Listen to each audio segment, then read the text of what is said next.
ایک آدمی کو میں نے کہا بھائی آپ پیشاب میں احتیاط نہیں کرتے چھینٹوں ان چیزوں سے, یا آپ کو جو ہے نا تو عذاب قبر ہے. اس نے کہا یار قبر آئے گی تو دیکھیں گے یار, ہو سکتا ہے بخش دے اللہ تعالیٰ, ابھی دیکھا نہیں ہے نا عذاب قبر, اس لیے کیا کہہ رہے یار ہو سکتا ہے اللہ کوئی نیکی کام آ جائے, اللہ بخش دے.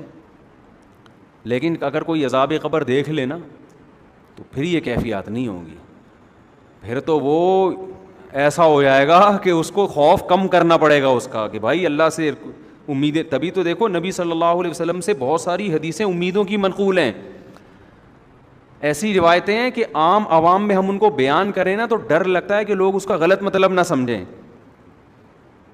مثال کے طور پر ایک حدیث میں آتا ہے رسول اللہ صلی اللہ علیہ وسلم نے صحابہ سے فرمایا اگر تم سب لوگ گناہ بالکل چھوڑ دو, کبھی کسی سے گناہ ہو ہی نہیں, کوئی غلطی نہیں ہوتی کسی سے, اللہ تمہیں ختم کر دے گا, مار دے گا ایسی قوم کو. اللہ ایسی قوم پیدا کرے گا جس سے گناہ ہو, پھر وہ اللہ سے توبہ کریں. اللہ کو توبہ پسند ہے, صحیح حدیث ہے. اب اگر صرف آپ اتنی حدیث پبلک کے سامنے بیان کر دیں تو اس سے تو لوگوں کو گناہ پہ جرت ہوگی کہ نہیں ہوگی؟ لوگ کہیں گے یار ہم خام میں بچ رہے ہیں, بلا وجہ گناہ کر لیں گے پھر توبہ کر لیں گے, کیونکہ اللہ کو گناہ سے بچنے والے بالکل بھی پسند کیا خیال ہے؟ اللہ تو کہہ رہا ہے گناہ سے بالکل بچو گے تو میں تو مار کے ختم کر دوں گا, ایسے لوگ مجھے چاہیے ہی نہیں. بھائی بات یہ ہے کہ یہ جن کو خطاب کیا جا رہا ہے نا ان کے دلوں میں آگ کا اتنا خوف پیدا ہو گیا تھا, اتنی جہنم کی آگ کا ڈر کہ حضرت عمر رضی اللہ تعالیٰ عنہ کے تو رو رو کے یہاں نالیاں بن گئی تھی اللہ کے خوف سے. یہ لوگ آپ کے سامنے بیٹھے تھے, اتنا خوف کا غلبہ تھا حضرت عمر میں, وہ کہتے تھے کہ قیامت کے دن اللہ مجھے جنت نہ دے, بس میرے گناہ معاف کر دے میری نیکیوں کے بدلے, تو بس مجھے یہ بھی قبول ہے, مجھے ڈر ہے کہ میں پکڑا نہ جاؤں کہیں. حضرت ابو بکر پہ ایسا خوف کا غلبہ, گھاس کا تنکا اٹھا کے کہتے کاش میں گھاس کا تنکا ہوتا, میں مٹی ہوتا, انسان نہ بنتا تاکہ حساب نہ ہوتا. ایسا ان کے دماغوں پہ ایک حساب کتاب کا خوف مسلط تھا. لیکن یہ کیفیت ان کی بھی ہر وقت نہیں ہوتی تھی, تو ایسے لوگوں سے امکان تھا کہ کوئی چھوٹا موٹا گناہ ہو جائے, تو جب ہو جاتا پھر وہ کیفیت بحال ہوتی تو ان کو خوف کا بہت غلبہ, اتنا خوف کہ اس سے انسان عمل میں پیچھے, مایوسی پیدا ہونے لگتی ہے کہ یار ہم تو نیک بن ہی نہیں سکتے, چھوڑو جنت میں جانے کی. جیسے ایک آدمی کو پتہ ہے میں کامیاب ہو ہی نہیں سکتا تو وہ امتحان کی تیاری کرنا چھوڑ دیتا ہے. تو ایسے لوگوں کو کیا کہا جاتا ہے, بیٹا کوئی بات نہیں, اس دفعہ ترقی پاس ہو گئے, اگلی دفعہ کراچی میں تو یہ تسلیوں پہ ہی چل رہا ہے سارا سیٹ اپ نا, بیٹا کوئی بات نہیں اس دفعہ نمبروں سے رہ گئے. اب ایک پڑھنے والا قابل بچہ ہے, آپ کو پتہ ہے محنت کر رہا ہے, سی اے کے پیپر دے رہا ہے, سی اے کے پیپر فرسٹ پہلی دفعہ میں نہیں ہوتا, اس میں فیل ہوتے ہوتے ہی انسان پہنچتا ہے. تو پہلا پیپر دیا اس میں نمبر کم آ گئے, 2 نمبروں سے رہ گیا, تو باپ عقل مند ہوگا کیا کہے گا, کوئی بات نہیں بیٹا, شروع میں نہیں کہے گا کہ بیٹا فیل ہو جانا کوئی بات نہیں, اگلے میں محنت, شروع میں تو کہے گا بیٹا پاس ہونا ہے تو نے. اب دیکھ لیا بیٹا محنت کر رہا ہے پھر بھی فیل ہو گیا, تو باپ عقل مند کیا کہے گا, کوئی بات نہیں بیٹا یہ تو سی اے کا پیپر ہے, اس میں تو پہلی دفعہ اگر کوئی پاس ہو جائے تو ایب نارمل ہونے کی علامت ہے یہ صحیح ہے نا. ہاں اس کا مطلب اس کا دنیا میں پڑھائی کے علاوہ کوئی کام ہی نہیں ہے. جو نارمل لوگ ہوتے ہیں نا وہ فیل ہو کے آگے جاتے ہیں. میں بتا دوں آپ کو, میں جب میٹرک میں تھا نا, میٹرک تک ہم لوگ بڑے اچھے نمبر آتے تھے. میرے بھائی نے کہا یہ پاس ہونے کا شوق صرف میٹرک تک ہی ہوتا ہے, فرسٹ ایئر سیکنڈ ایئر سے بندہ فیل ہونا شروع. واقعی پھر الحمدللہ اللہ نے بڑا نوازا.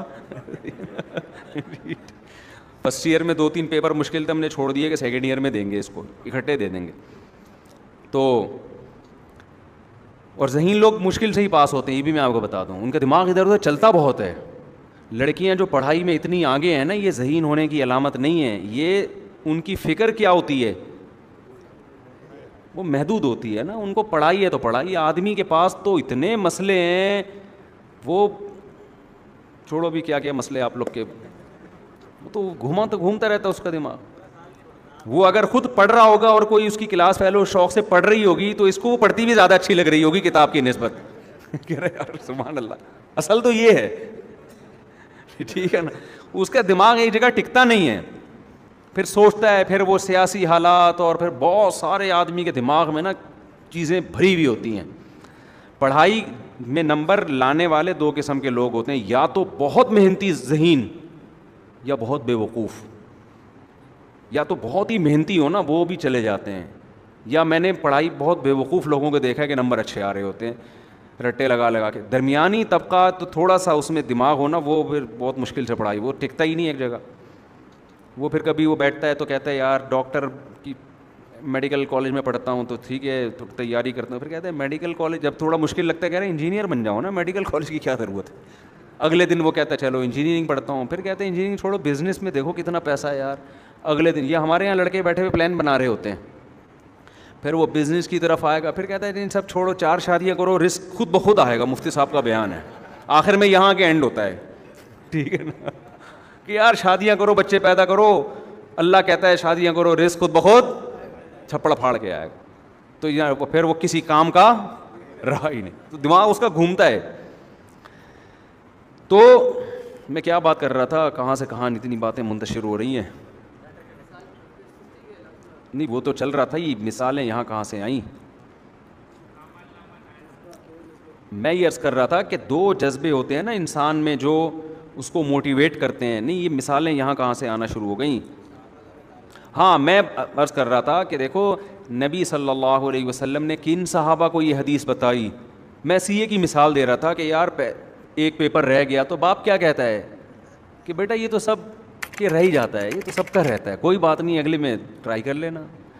تو صحابہ کی حالت یہ تھی کہ وہ گناہ کو, حضرت عبداللہ بن عباس کہتے ہیں ہم نبی کے دور میں کوئی کسی سے گناہ ہو جاتا نا تو ہمیں ایسا لگتا تھا جیسے کوئی پہاڑ ہے ہمارے اوپر گرنے والا ہے, ایسا اللہ کا خوف ہوتا تھا.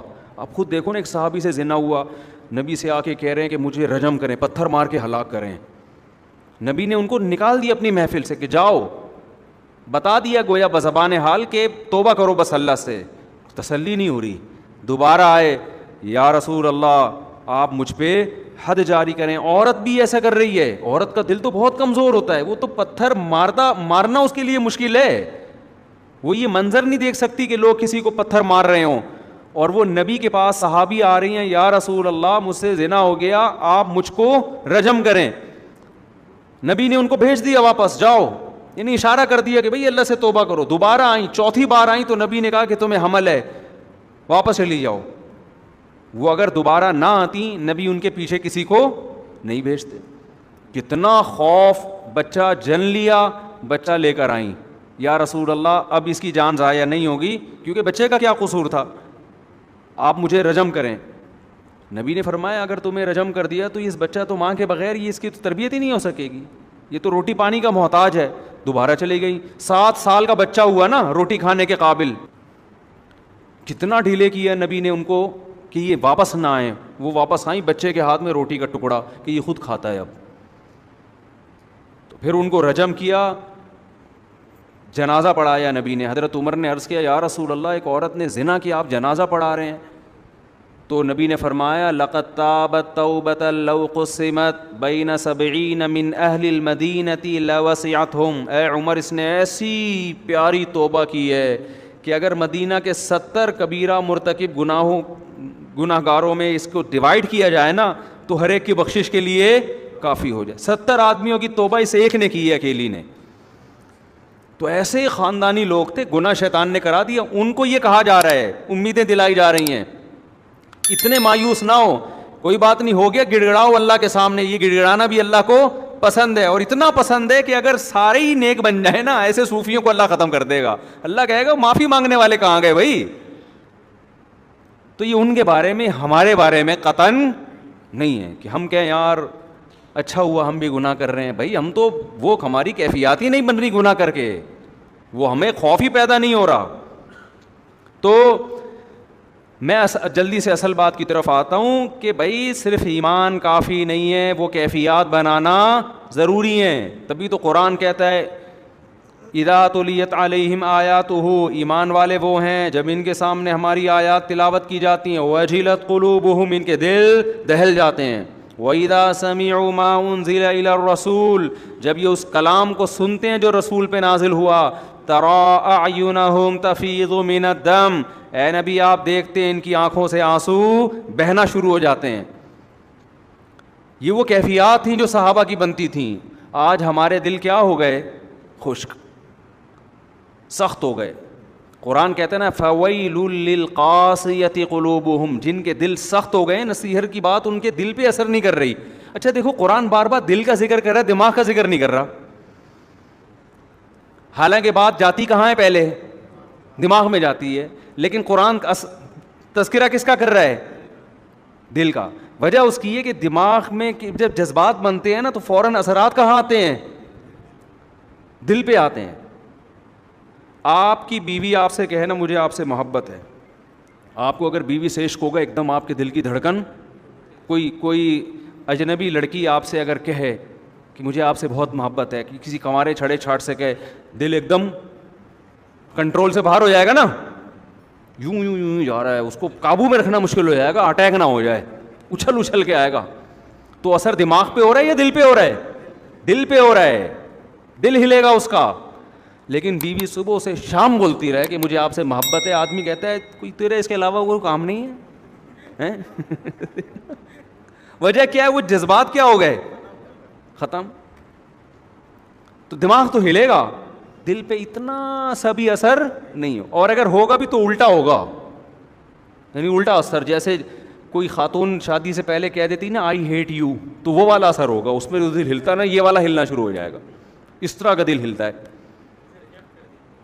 تو ہاں, تو قرآن کیا کہہ رہا ہے, قرآن ساری کیفیات کس کی ذکر کر رہا ہے, دل کی. وجہ کیا ہے, یہ بتانے کے لیے کہ صرف ایمان کافی نہیں ہے, عمل کے لیے کس کا بننا ضروری ہے, دل کی دھڑکنیں, دل کی دھڑکنوں میں ایمان پیدا ہو جائے, دل کی دھڑکنوں سے پتہ چلے کہ مومن ہے.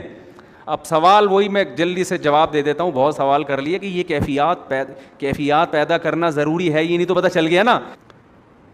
یہ صحابہ کرام میں یہ کیفیات تھیں, تبھی میدان جنگ میں تلواریں چل رہی ہیں. اور ایک صحابی نے منت مانی تھی, اللہ دوبارہ جنگ ہوئی تو دیکھ میں کیا کرتا ہوں. جب دیکھا جنگ چھڑ رہی ہے, یہ کھجور کھا رہے تھے, انہوں نے کہا چلو کھجور ختم کر کے جنگ میں جاتا ہوں. لیکن کہا کہ جنت قریب کھڑی ہوئی ہے بھائی, جنت میرے سامنے, اللہ کی قسم یہ کھجور کھانے کا زمانہ بہت طویل ہے, اتنی دیر میں جنت, نہ ابھی جاؤں گا. اور لڑے اور اللہ کی راہ میں شہید ہو گئے. اور ہماری جو جنت پہ کیفیات بنتی ہیں, جنت پہ بیان سن لیا, یہ نہریں, یہ حوریں, تھوڑا سا خیال آتا ہے اچھا ٹرائی کر کے دیکھتے ہیں, تو ایک دن بمشکل اٹھے گا جیسے قبر سے مردے کو اکھاڑا جا رہا ہے, فجر میں آ کے کھڑا ہو جائے گا فجر میں بس. اس کے بعد پھر 6 مہینے تک مارکیٹ سے شارٹ, ورنہ تو یہ بھی نہیں ہوگا. تو دم میں آگ لگانے کے لیے علماء کہتے ہیں 2 کام کر لیں. آپ سمجھتے ہو کیا کر لیں؟ 2 کام. ایک استحضار, جس چیز کو انسان بار بار سوچتا ہے نا وہ آپ کے لاشعور کا حصہ بننا شروع. وہی مثال دیتا ہوں, آپ کھڑے ہوں اور وہی گٹر کھلا ہوا ہے, لوگ کہہ رہے ہیں نہیں جاؤ, آپ وہاں کھڑے ہو کر تھوڑی دیر سوچیں, بیٹا ذرا سوچ لے, اگر گیا اور پاؤں اندر آیا تو تھوڑا سا کوئی یوٹیوب پہ ویڈیو لگا کے گٹر میں گرتے ہوئے لوگوں کی دیکھ لے. تو دیکھ نہیں سکتا, سوچ تھوڑی دیر. جب بہت زیادہ سوچیں گے نا آہستہ آہستہ آپ کی وہ کیفیات بننا شروع, آپ کے دل میں خوف پیدا ہونا شروع. آپ ماشاء اللہ 130 کلو کے ہو گئے, گول ہو گئے, اب آپ لمبائی چوڑائی آپ کی کیا ہو گئی برابر. مٹھائی کے لڈو آپ کے سامنے رسگلے پڑے ہوئے ہیں, کسی نے کہا یہ رسگلے, دوسرے نے کہا بھائی تو اپنا موٹاپا دیکھ, شوگر ہو سکتی ہے, بلڈ پریشر ہو سکتا ہے. آپ نے کہا بے یار وہ دیکھا جائے گا, ابھی تو کھاؤ. لیکن کھانے سے پہلے استحضار کریں آپ, 2-4 اپنے پرانے دوستوں کو ہسپتالوں میں دیکھیں جا کے, یا تصور کریں یار اس دن فلاں کا انتقال ہوا تھا, ایسے یوں پڑا ہوا تھا, ہیں بھائی تختے پہ, ایسے ہی ہوگا نا,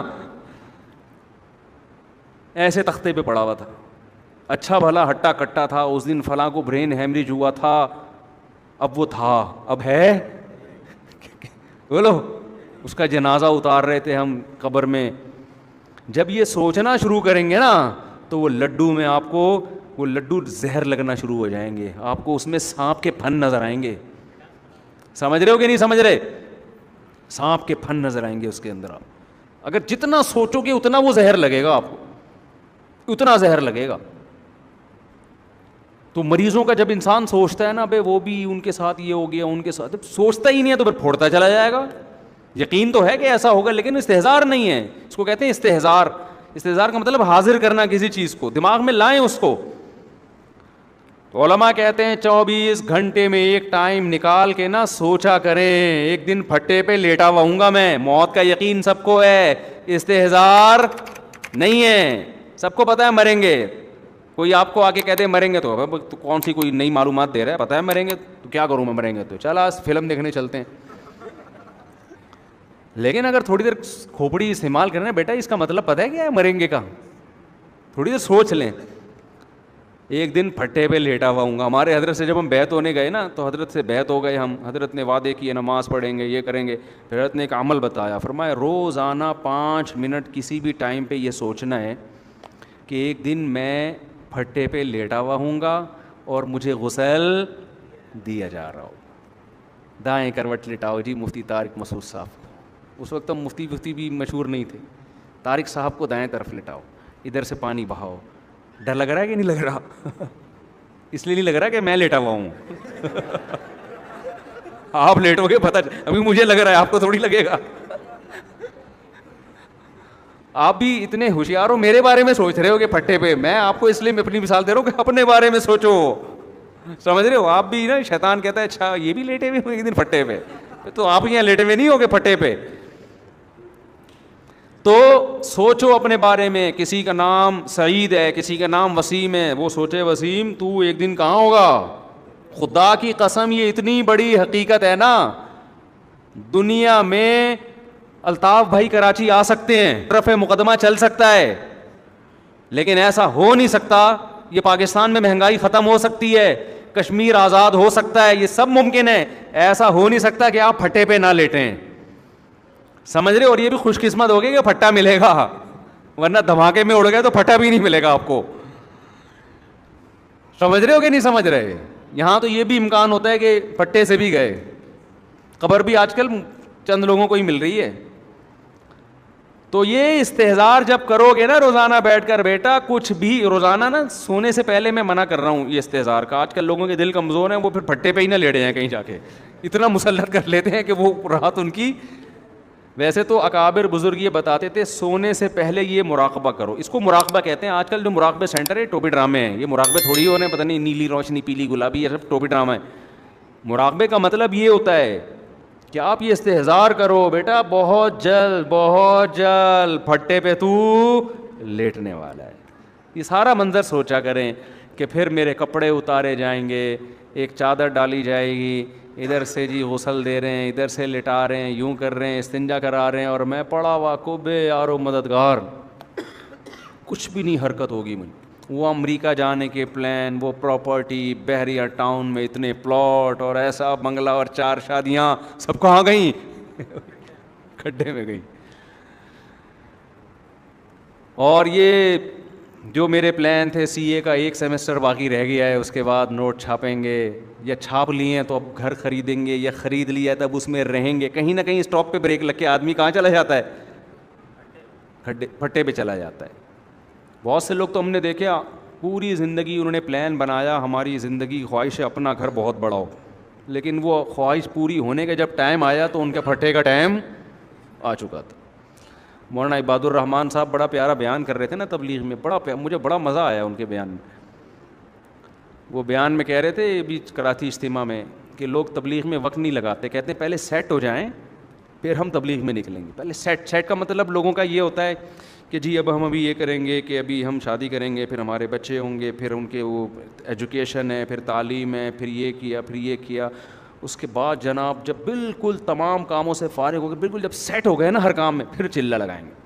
تو انہوں نے بڑی پیاری مثال دی, کہتے ہیں یہ جو سیٹ ہوتا ہے نا یہ قبر میں جا کے ہوتا ہے, اس سے پہلے کوئی سیٹ, کیونکہ اتنے مسائل ہیں, ایک مسئلہ ختم نہیں ہوتا. آپ کیا سمجھتے ہو, بچے ہو گئے, پہلا مسئلہ یہاں سے شروع ہوتا ہے بالغ آدمی کا کہ جاب مل جائے. جاب ملتی ہے تو مسئلے ختم تھوڑی ہوتے ہیں, نئے مسئلے شروع. اب یار رشتہ تلاش کرو, پہلے تو جاب ہی نہیں تھی, کوئی دیتا نہیں تھا رشتہ, اب رشتہ مل گیا, اگلا مسئلہ بچہ کیوں نہیں ہو رہا بھائی, اولاد ہو جائے. اب اولاد ہو گئی تو پھر اس کی بیماریاں, خسرہ نکل آیا بچے کو, یہ ہوتا ہے کہ نہیں, کبھی بچی کو خسرہ, کوئی چکن پاکس, یہ بیماری وہ بیماری, اتنے مسئلے. پھر وہ بچہ بڑا ہوتا ہے, اس کے اسکول کی فیسیں ہوتے ہوتے پھر اس کی شادی, پھر یہ انسان کا بچہ نہیں بن رہا, ٹھیک ہے نا, پیدا ہوا تھا تو انسان کا لگ رہا تھا, ابھی کچھ اور مخلوق لگ رہا ہے حرکتوں سے. تو انہوں نے بتایا کہ یہ سارے مسئلے ہوتے, انہی مسئلوں میں انسان ایک دن پھٹے پہ آتا ہے. غسل کفن کے بعد قبر میں اس کو لٹا کے سیٹ کر رہے ہوتے ہیں, ٹھیک ہے نا, کہ جی یوں کر کے ذرا لٹاؤ قبلے کی طرف. جب لٹا کے پھر اس کا منہ کھول کے کہتے ہیں اب سیٹ ہے, کہتے ہیں کہ نہیں کہتے, تو اب جا کے سیٹ ہوا ہے, لیکن اب کسی کام کا ہے نہیں, نہ یہ سہروزے پہ جا سکتا ہے, نہ یہ چلہ لگا. تو انہی مسائل کے اندر ہی سب کچھ کرنا ہے. سمجھ رہے کہ نہیں سمجھ رہے؟ مجھے لوگ کہتے تھے کہ پہلے آپ اپنا گھر بناؤ. جب میں دوسری خواتین نہ بیٹھی ہوئی ہوں, یار کیا کریں, اب مثالوں سے یہی مثال سب سے بہترین ہوتی ہے سمجھانے کے لیے نا. میں جب دوسری کر رہا تھا نا, ذرا آرام سے بولوں, میں جب دوسری کر رہا تھا تو لوگ مجھے کہہ رہے تھے پہلے سیٹ تو ہو جاؤ. کیا ہو جاؤ؟ بلکہ پہلی میں بھی لوگ کہہ رہے تھے پہلے سیٹ تو, ہماری 4,000 اس وقت 2,000 میں میری تنخواہ تھی, 4,000 میں کون کرتا ہے شادی, پہلے سیٹ ہو جاؤ. میرے دوست احباب اب تک سیٹنگ میں لگے ہوئے ہیں, 30 سال ہو گئے شادیاں نہیں کی انہوں نے. میں کہتا تھا سارے کام اکٹھے ہی ہوں گے, شادی بھی اکٹھی ہے, سیٹنگ بھی, ہم اپنے جو مالی لحاظ سے سیٹل ہونے کی بھی کوشش, بچے بھی ساتھ ساتھ ہی ہوتے رہیں. لوگ کیا کرتے ہیں, شادی ہو گئی بچے نہیں ہوں, پہلے ہماری آمدن اتنی ہو جائے. نہیں بھائی, یہ سب چیزیں کیا ہیں ساتھ. پھر ہم نے کہا آپ دوسری کر لیتے ہیں. تو مجھے یاد ہے ایک ہمارے خاندان کی خاتون آئی, انہوں نے کہا اپنا گھر تو بنا لو, پیسے بچا کے بیٹا اپنا گھر بنا لو پہلے, پھر کرتے رہنا. ہم نے کہا سارے کام کیا ہوں گے ساتھ ساتھ ہی. تو ہوتے رہے سارے کام, بچے بھی ہو ہی رہے نا. اگر میں یہ سوچ کے بیٹھ جاتا پہلے سیٹ, تو جب ہم, وہی ہے نا کہ جب بادام تھے, جب دانت تھے تو کھانے کے لیے بادام نہیں تھے, جب بادام کا انتظام ہوا تو منہ میں کھانے کے لیے دانت ہی نہیں. کتنے لوگ ہیں جو بیچارے سیٹ ہوتے ہوتے اب ان میں جذبے ہی ختم ہو گئے. ان کو سمجھایا جائے کہ اب کل کہہ رہے چھوک ہی نہیں رہا. تو سارے مسئلے, ہر دین بھی لوگ پتہ ہے کیا کرتے ہیں, یار ہم نا ابھی, میں نے لوگوں کو اکثر نوجوانوں کو میں کہتا ہوں, یار تم سے اگر گناہ نہیں چھوٹ رہا نا, کوئی عادت پڑ گئی, لت پڑ گئی, تم تبلیغ میں 4 مہینے کے لیے نکل جاؤ. اس کا فائدہ یہ ہوگا 4 مہینے تک تم یہ گناہ نہیں کرو گے, عادت چھوٹ جائے گی. پتہ ہے کیا کہتے ہیں, وہ کہتے ہیں اچھا پھر ایسا ہے کہ پہلے ہم یوں کر لیں, پھر یوں کر لیں, پھر یہ کام ہو جائے, پھر یہ کام ہو جائے, پھر یوں ہو جائے, اور اس دوران جی بھر کے گناہ کر لیں, اس کے بعد ہم جائیں گے. میں کہتا ہوں کبھی بھی نہیں جاؤ گے, قیامت آ جائے گی نہیں جاؤ گے. جاتا وہی ہے جو چلا جاتا ہے, سمجھ رہے ہیں نا, جاتا وہی ہے جو چلا جاتا ہے, جو نہیں گیا نہیں گیا. انگلش میں نا ہی وینٹ, ایسا وینٹ کہ وینٹ ہی وینٹ. کسی نے کراچی والے بندے سے پوچھا کہ وہ گیا ایسا گیا کہ گیا ہی گیا, اس کا انگلش میں ترجمہ کرو. اس نے کہا ہی وینٹ, ایسا وینٹ کہ وینٹ ہی وینٹ. تو کیا ہے, وہ کیفیات پیدا کرنا ضروری. وہ استحضار سے, تو روزانہ 5 منٹ نکال کے موت کا تصور کرنا ہے. بار بار یہ دنیا مسافر خانہ ہے, رہنے کی جگہ بولو نہیں ہے, سب مٹی ہے بھائی, مریں گے, پھٹے پہ لیٹے ہوئے ہوں گے تھوڑے دنوں میں. پھر بتاؤ اگر برے اعمال کیے ہوں گے تو آگے قبر کا حال کیا ہوگا پھر. حضرت عمر رضی اللہ تعالیٰ عنہ کا جب شہادت ہوئی نا, تو انہوں نے کہا کہ مجھے جلدی دفنانا, اس لیے کہ اگر میں برا ہوا تو ایک بوجھ اپنے سر سے اتارو گے, اچھا ہوا تو مجھے میرے انجام تک جلدی پہنچاؤ. آگے قبر میں تو مومن کے لیے جنت کے باغات میں سے باغ ہے, وہ مومن چاہتا ہے جلدی پہنچوں میں اپنے منزل کی طرف. فروح و ریحان و جنت نعیم. تصور کریں موت کا وقت ہوگا, اللہ کہتے ہیں برے لوگوں کی روح نکالتے ہیں سخت فرشتے, اور نیک لوگوں کی روح اچھے فرشتے نکالتے ہیں. یہ تو میں نے واقعات بھی سنا ہے نا, کچھ لوگوں کے اپنے موت کے وقت کے مشاہدات ہیں. میں نے تو بیان میں بتایا تھا, ابھی نہیں دوبارہ بتاؤں گا, لمبی بات ہو جائے گی. ہم نے شہداء کے خون کی خوشبو اللہ کی قسم اپنی ناک سے سونگھی ہے, اپنی ناک سے سونگھی, اور ہمارے بہت سارے ساتھیوں نے سونگھی, میں اکیلا نہیں ہوں. تو کتنی موٹیویشن ملتی ہے یار, ایک یہ انجام بھی ہے. اور اگر خدا نہ خواستہ زنا کرتے ہوئے موت آ گئی, چوری کرتے ہوئے بھی لوگ مرتے کہ نہیں مرتے. ہم ایک دفعہ کہیں ماڑی پور سے آ رہے تو ایک کھمبے پہ ایک چور چپکا ہوا ہے, بجلی کا کوئلہ بنا ہوا ہے. وہ صبح کے وقت نا یہ جو تاریں ہوتی ہیں نا کاٹنے کے لیے کہیں گیا اور چپک گیا. کتنی بری موت ہے یار, اس کے ایسے کے خون سے خوشبو آئے گی؟ بولو نا. تو انجام بھائی, اچھا انجام کون نہیں چاہتا کہ میرا انجام اچھا ہو؟ آگے قبر ہے ہزاروں سال, تو یہ بار بار بار بار سوچنا ہے. اس سے کیا ہوگا؟ ایمان کے ساتھ ساتھ کیفیات بننا شروع. جب بہت زیادہ سوچے گا نا یہ, تو آہستہ آہستہ نماز میں دل لگنا شروع. یا جانا کدھر ہے ہم نے؟ اللہ کے پاس جانا ہے. تو پہلے سے آگے کھڑے ہو جاؤ, پہلے سے دوستی لگا لو اللہ سے, مزہ آئے گا نماز میں. دوسرا کام کیا, یہ بہت لمبا ٹاپک ہے, اس کو میں کبھی کسی اور وقت اور ڈیٹیل سے بیان کروں گا کیا کیا کرنا چاہیے. دوسرا کام جو کرنے کا ہے وہ ہے تذکرہ. جس چیز کا تذکرہ زیادہ کرتا ہے نا انسان, اس کی کیفیات بننا شروع. آپ ہر وقت لڑکیوں کی باتیں کرنا شروع کرو, آپ ایک نمبر کے ٹھرکی ہو جاؤ گے. حقیقت ہے, آپ کالج میں دیکھ لو, یونیورسٹیوں میں دیکھ لو, لڑکے جو لڑکیوں کی باتیں ہر وقت کرتے رہتے ہیں نا, وہ لڑکیاں وہ دیکھ کیسی لگ رہی ہے, وہ دیکھ کیسی لگ رہی ہے, وہ کیا بن جاتے ہیں بالآخر؟ وہ ٹھرکی, آٹو پہ ہو جاتے ہیں. وہ بڑھاپے میں بھی ویسے کے ویسے ہی رہتے ہیں. وہ حقیقت ہے یہ. اور جو اپنی پڑھائی میں دلچسپی لیتے ہیں, یہ تبصرے زیادہ نہیں کر رہے ہوتے, وہ انسان کے بچے بنے رہتے ہیں. یہ انسان کی عادت ہے, جس چیز کا تذکرہ کرتا ہے تو وہ کیفیات اس کی بننا شروع. تو آپ اللہ کا ذکر زیادہ کرو گے, جنت جہنم کا تذکرہ زیادہ کرو گے, موت کا تذکرہ زیادہ کرو گے. حدیث میں آتا ہے اکثروا من ذکری ہادم اللذات الموت, وہ چیز جو لذتوں کو فنا کرنے والی ہے نا, موت, اس کا تذکرہ زیادہ کرو. حضرت عمر نے جو مہر بنائی تھی نا, اسٹیمپ, انگوٹھی, اس پہ کیا لکھا ہوا تھا؟ کفا بالموت واعظا, موت نصیحت کے لیے کافی. جہاں بھی اسٹیمپ لگاتے اس پہ یہ لکھا ہوا تھا. حضرت عمر نے اپنی نصیحت کے لیے یہ کیا ہوا تھا. حالانکہ ان کو کیا ضرورت تھی نصیحت کی بھائی, وہ تو اللہ کے خوف سے رو رو کے نالیاں بن گئیں. لیکن اپنے آپ کو موٹیویٹ کرنے کے لیے نا, ہر وقت دیکھ عمر ایک دن تو دنیا سے جائے گا.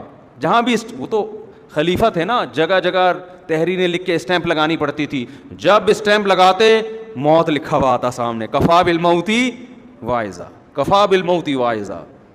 اور ہم نے آج اپنی زبانوں سے سوچنا تو دور کی بات, موت کا تذکرہ کرنا بھی ختم. جہاں بیٹھو موبائل کی باتیں, جہاں بیٹھو لڑکیوں کی باتیں, جہاں بیٹھو ایکٹروں کی باتیں, فلموں کی باتیں, میچز کی باتیں, سیاست کی باتیں. ابے وہ ایسا ہو گیا, ابے وہ اسٹیبلشمنٹ نے یہ کر دیا, ابے وہ اس نے یہ کر دیا, ابے تبے. سارا دن گھر میں جاؤ تو آلو کباب انڈے پراٹھوں کی باتیں. بیگم کی بات شروع ہوتی, انڈے لینے بھیجا تھا, لائے, وہ آپ کو لے کر آ گیا, نہیں لے کر آ گیا, تنخواہ کے, یہی بات. وہ بھی اگر اللہ کے لیے بیگم سے باتیں کرو نا, تو یہ بھی عبادت ہے, اس میں بھی آپ کی کیفیات بنیں گی. ایک خاتون نے بتایا کہ میرا میاں اتنا نیک آدمی ہے, تعریف کر رہی تھی اپنے میاں کی, کوئی غلط الزام نہیں لگایا. یہ اس خاتون کے ایک نمبر ہونے کی دلیل. کہہ رہے ہیں اتنے نیک کہ ہر وقت اللہ اللہ ہی کرتے رہتے ہیں گھر بیٹھ کے, مجھ سے بات ہی نہیں کرتے. گھر میں آئیں گے صبح و شام اللہ کا ذکر. تو میں نے کہا وہ نیک تو ہے, مگر اس کے پاس علم, بولو, نہیں ہے. اگر اس کے پاس علم ہوتا نا, تو اللہ کو راضی کرنے کے لیے وہ گھر والی کو ٹائم دیتا لازم. کیونکہ ہمارے نبی سے زیادہ کون ذکر اللہ کرے گا. ہمارے نبی حضرت عائشہ کے پاس, اپنی ازواج کے پاس بیٹھتے تھے, بات چیت کرتے تھے, ہنسی مذاق کی باتیں کرتے تھے, پرانی کہاوتیں سنا کرتے تھے رسول اللہ صلی اللہ علیہ وسلم. حالانکہ فرضی کہاوتیں بھی ہوتی ہیں ان میں. تو جو کام اللہ کے لیے کریں گے اس میں تو کیفیات بنتی ہیں, جو اللہ کے لیے نہیں ہوگا اس میں اللہ کی محبت نہیں بنتی. تو جب اللہ کا تذکرہ یا اللہ کو راضی کرنے کا عمل زیادہ ہوگا, تو آہستہ آہستہ وہ کیفیات بننا, بولو, شروع. دیکھو رمضان میں زیادہ انسان اللہ کے قریب ہوتا ہے نا, وجہ کیا ہے؟ روزہ رکھ رہا ہے سارا دن, تراویح پڑھ رہا ہے, کچھ نہیں تو دوسرے مہینوں کی نسبت تھوڑا بہت اللہ کا نام زیادہ لے لیتا ہے اپنی زبان سے. تو یہ اور زیادہ ہو جائے تو وہ کیفیات اور زیادہ بننا شروع. اس لیے صبح و شام کی تسبیحات ہیں, یا عام محفلوں میں انسان اللہ کی بات زیادہ کرے. اب ہر وقت دنیا کے تذکرے, بزنس کے, کاروبار, وہ کریں, وہ بھی ضرورت ہے معاشرے کی, لیکن تھوڑا سا اللہ کا بھی تو تذکرہ زبان پہ لے کر آئیں. اور موت کا تذکرہ تو بہت زیادہ بڑھا دیں, خاص طور پہ جو پراپرٹی میں دلچسپی لینے والے لوگ ہیں نا, ذاتی مکان, ذاتی بنگلے, ان کو تو چاہیے ہر وقت قبر قبر کرتے رہا کریں. کیونکہ جتنی دنیا کی محبت پراپرٹی والوں میں ہوتی ہے, ذاتی گھر والوں میں, اتنی یہ کرائے کے گھر والے میں نہیں ہوتی. وہ تو بار بار میرا مکان, میرا مکان, میرا گھر, میری, دیکھو اتنا موٹا سریا ڈالا میں نے اس میں, اور اتنا یہ ایسی دیوار. وہ تو اس کو اگر فرشتہ آگے بولے نکل لے, وہ کہے گا ابے سالے 5 کروڑ کا میں نے گھر بنایا ہے بھائی. جو چھپڑے میں رہے, شیٹوں میں رہ رہا ہے, اس کو فرشتہ کہے نکل لے, وہ کہے گا شاید وہاں کچھ اچھے حالات ہوں بھائی. نکل لیتے ہیں بڑے آرام سے. کیا خیال ہے؟ غریب آدمی کے لیے مرنا اتنا مشکل نہیں ہے. سارا مسئلہ کس کے ساتھ ہے؟ دولت مندوں کے ساتھ. وہ ہزار راز کے بنگلوں سے ان کی روح نکلنا بڑا مشکل کام ہے بھائی. وہ ان کو تو ہر وقت قبر قبر قبر, اور وہ بالکل بھی قبر کی بات, غریب تو پھر بھی کر رہا ہوتا ہے, امیر بالکل قبر کی باتیں نہیں کرتا. اس سے اس کے دل میں دنیا کی محبت, کیفیات دنیا کی بنتی ہیں, اللہ کی نہیں بنتی, قبر کی نہیں بنتی.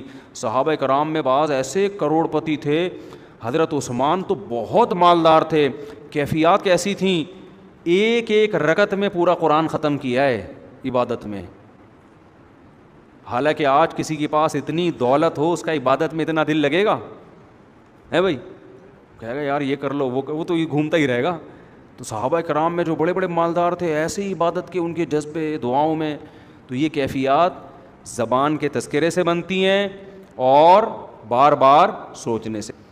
مجھے تعویذ پینا پسند نہیں ہے, لیکن میری امی مجھے زبردستی کہتی ہیں کہ تعویذ 1875 ورلڈ ایسے ہوتے ہیں, تو کوئی نہ مانے امی کی بات. ایسے امی کی بات ماننا لازم نہیں ہے ایسی چیزوں میں. کسی کے انتقال کے بعد اس کی قبر کا مزار بنانا جائز نہیں, حرام ہے. جس مکاتب پھر کے نظریہ ٹھیک نہیں ہے تو ان کے انتقال کے بعد دعائیں مغفرت, اگر وہ بالکل ہی مشرک تھے تو پھر تو دعائیں مغفرت جائز نہیں ہے. اگر بدعتی ہے تو جائز ہے دعائیں مغفرت کرنا, مسلمان ہیں. قیلولے میں نیند لینا ضروری ہے, تھوڑی دیر لیٹ جانا بھی کافی ہے. اگر نیند نہیں آ رہی تو لیٹ جائیں تھوڑی دیر, اچھا ہے تو سو جائیں تو زیادہ اچھا ہے. شرعی پردہ کرنے والی عورت اگر بیمار ہو جائے تو ایمرجنسی میں پردہ کیسے کرائیں گے؟ جتنا پردہ ممکن ہے کرائیں, جو ممکن نہیں ہے چھوڑ دیں, بس اتنا. جو وہ تو اسی وقت آپ فیصلہ کریں کتنا ممکن ہے. اگر کسی شخص یا کسی علماء کا نمبر مانگے اور ان سے پوچھ کر دینا چاہیے, بغیر پوچھے بھی دے سکتے ہیں. ان عالم سے پوچھیں کہ آپ کا نمبر پوچھ کے دیں یا بغیر پوچھے دیں. میں نے اپنا نمبر نیٹ پہ ڈالا ہوا ہے, سب کو دیا ہوا ہے, کیونکہ میں فون اٹھاتا ہی نہیں ہوں, تو اس لیے مجھے نمبر دینے میں کوئی ٹینشن نہیں ہوتی. بہت مشکل سے اٹھاتا ہوں, بہت ہی مشکل سے. اگر کوئی کسی شخص کا اگر کسی کو جماعت کی نماز میں 2 رکعت نکل گئی تو جو بعد میں 2 رکعت پڑھے گا اس کو ثواب ملے گا, یا جو امام نے شروع کے 2 رکعت جماعت سے صرف ان 2 رکعتوں کا ثواب ملے گا جو اس نے امام کے ساتھ پڑھی ہیں؟ جو الگ سے پڑھی ہیں وہ جماعت سے نہیں کہلائیں گی.